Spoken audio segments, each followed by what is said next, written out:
সবজি আছে গো, সবজি, টাটকা টাটকা সবজি। দাদারা দিদিরা, টাটকা সবজি নিতে চলে আসুন। ও বাঘিনী দিদি, বেরিয়ে আসুন, আপনার জন্য টাটকা টাটকা সবজি নিয়ে এসেছি গো। আহ, কে কোথায় আছো? এখানে একটা লাশ দেখছি। ও বাঘিনী ভাবি, এদিকে এসো তো, এখানে দেখছি একটা লাশ পড়ে আছে। আরে, এই লাশটা এখানে কি করে এলো? আর আমার আম গাছের সাথে কেন ঝুলছে? আরে গেন্নি, আমি তো সেটাই ভাবছি। এই লাশটা তো কিছুদিন আগে কবরস্থানে দাফন করা হয়েছিল। তাহলে এই লাশটা এখানে কি করে এলো? আর এই লাশটা দেখে তো বোঝা যাচ্ছে এই লাশটা কেউ কবরস্থান থেকে এনে এখানে রেখে গিয়েছে। কিন্তু এমন কাজ কে করবে? আর আমার বাড়ির সামনেই বা কেন রাখবে?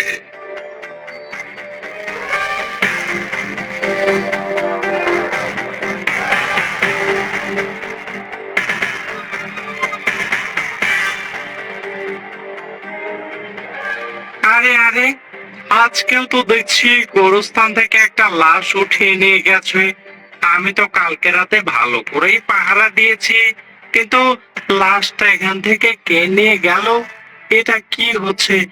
যাই, এক্ষুনি বাঘ মামাকে সব জানাতে হবে।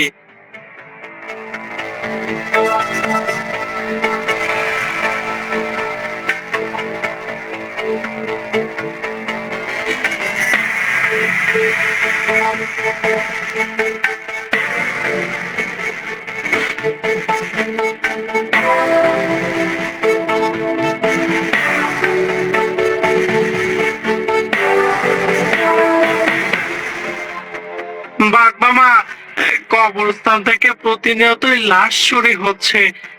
আজকে রাতেও একটা লাশ চুরি হয়েছে। আমি তো রাতে ভালো করেই পাহারা দিয়েছিলাম, কিন্তু এরকমটা কি করেছে? আমার তো বিষয়টা খুব চিন্তার মনে হচ্ছে। আপনি একটু দেখুন না। হ্যাঁ রে মিচকে, আর ওই লাশগুলো চুরি করে আমার বাড়ির সামনে আম গাছের সাথেই কেন রাখছে? বিষয়টা আমার কাছে খুব চিন্তার মনে হচ্ছে। তুই একটু ভালো করে গুরুস্থানের দিকে নজর রাখতো। তুই একটু ভালো করে পাহারা দে। হ্যাঁ বাগমামা, আমি তো রাতে ঠিকঠাক মতো ঘুমাইও না। কত কষ্ট করে আমি পাহারা দেই, কিন্তু তারপরেও যে কিভাবে কি হয়ে যায় বুঝতেই পারি না।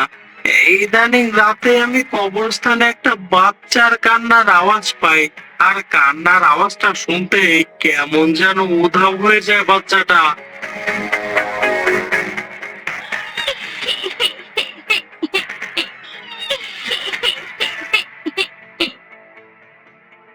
এরপর গোরস্থানের পাহারাদার সেই বাচ্চা মেয়েটির দিকে এগিয়ে যায়। আর সে যখনই তার কাছাকাছি চলে যায়, তখনই সেই বাচ্চা মেয়েটি উধাও হয়ে যায়। আরে, এই বাচ্চা মেয়েটা তো দেখছি এখান থেকে চলে গেছে। কি জানি, হয়তো আমার মনের ভুল। আমার যে কি হয়েছে, এত রাতে এখানে বাচ্চাই বা কি করে আসবে?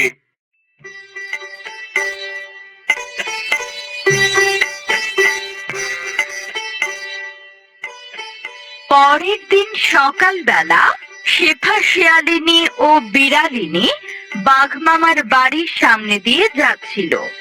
এমন সময় শেফা শিয়ালিনী দেখতে পায় বাঘমামার বাড়ির সামনের আম গাছটির সাথে তার স্বামীর লাশ ঝুলে আছে। এ কি? এটা তো আমার স্বামীর লাশ। এই লাশটা এখানে কি করে এলো? তোমরা কে কোথায় আছো? এদিকে এসো। আমার স্বামীর লাশটা আম গাছের সাথে কেন ঝুলে আছে? আমার স্বামী তো আরো 1 সপ্তাহ আগে মারা গেছে। এ কথা বলতেই সেখানে কবরস্থানের পাহারাদার চলে আসে। আরে বাঘ মামা, আজকেও কবরস্থান থেকে লাশ চুরি হয়েছে। আর লাশগুলো এনে প্রতিনিয়ত আপনার এই গাছের কাছেই কেন রাখছে? আমি তো ভালো করে পাহারা দিয়েছিলাম। বোঝা হয়ে গেছে তুই কেমন পাহারা দিস। তুই যদি ভালো করে পাহারা দিতি তাহলে আর এমনটা হতো না।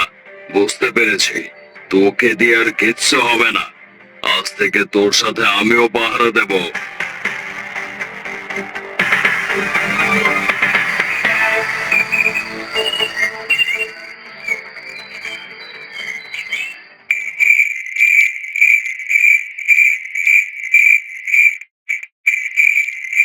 এরপর কথা মতো বাঘ মামা ও পাহারাদারের সাথে গিয়ে গোরস্থান পাহারা দেয়।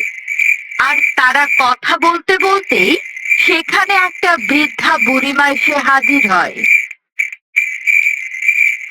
ও বাবা, বড্ড বিপদে পড়ে তোমাদের কাছে এসেছি।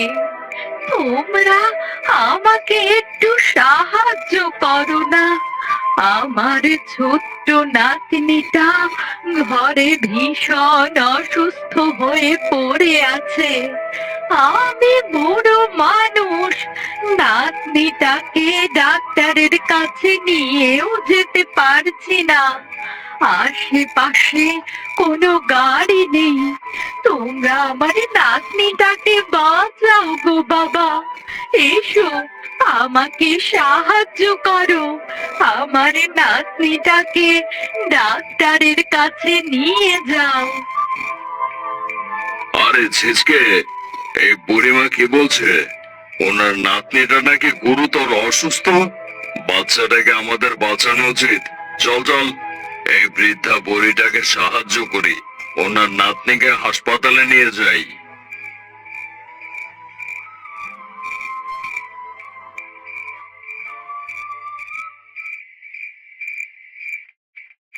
এরপর কবরস্থানের পাহারাদার ও বাঘমশাই সেই বৃদ্ধা শিয়ালিনীর পেছন পেছন যেতে থাকে।